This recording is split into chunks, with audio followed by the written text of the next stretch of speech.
nguru urutonde rw'abantu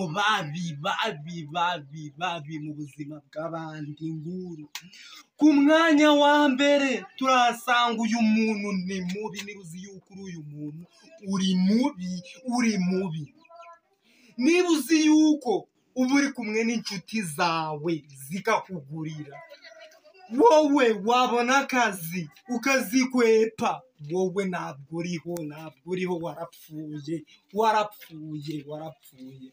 Ufite ikibazo ngo uyu muntu wa kabiri nawe mubi mu bandi.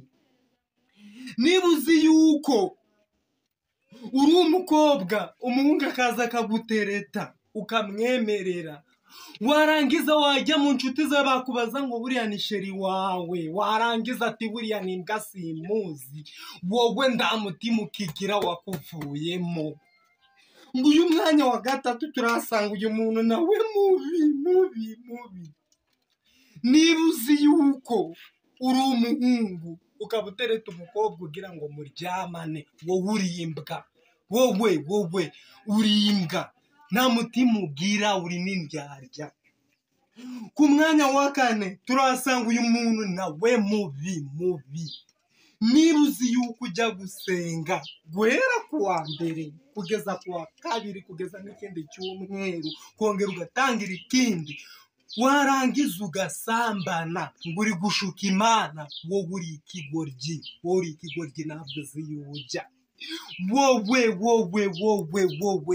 ngo uyu ndi muntu umwami wabo anariwe